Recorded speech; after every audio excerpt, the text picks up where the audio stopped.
mahigpit itong bundok na ito. So yan mga mix, ito po yung Mount Arayat.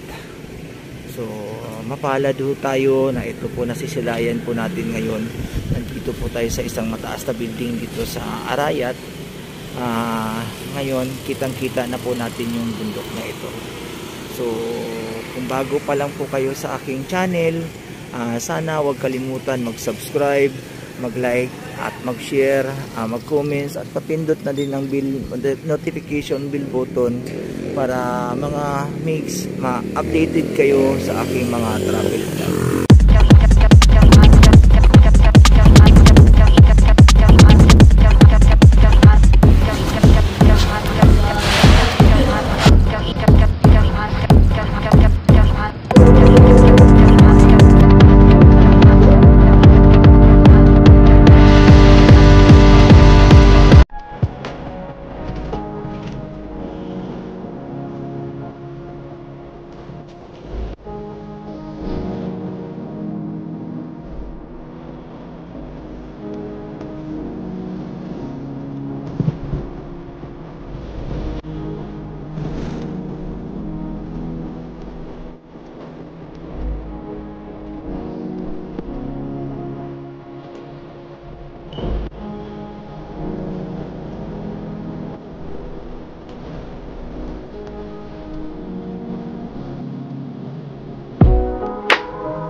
Hi mga amigo at mga amiga, welcome back again sa aking vlog.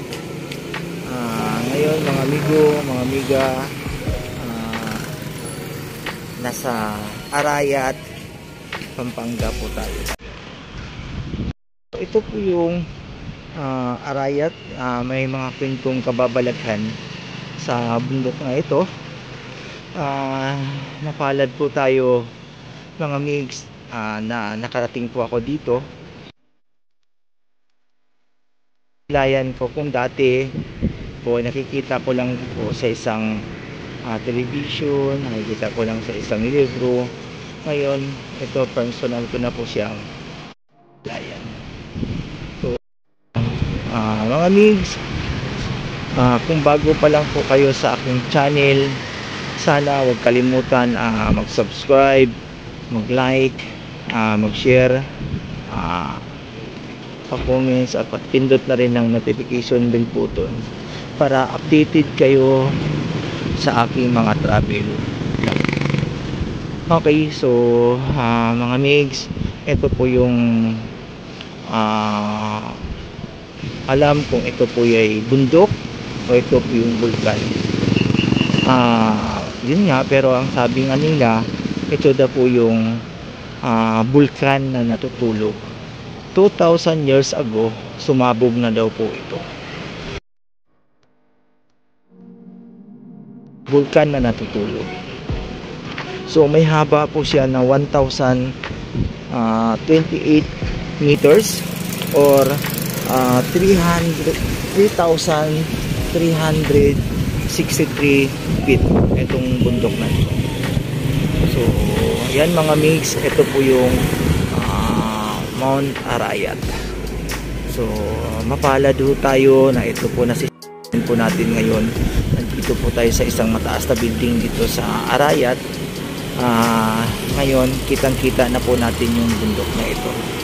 So kung bago pa lang po kayo sa aking channel, sana huwag kalimutan mag-subscribe, mag-like at mag-share, mag-comments at papindot na din ng notification bell button para mga mix ma-updated kayo sa aking mga travel vlog. So ito po yung lugar ng Arayat.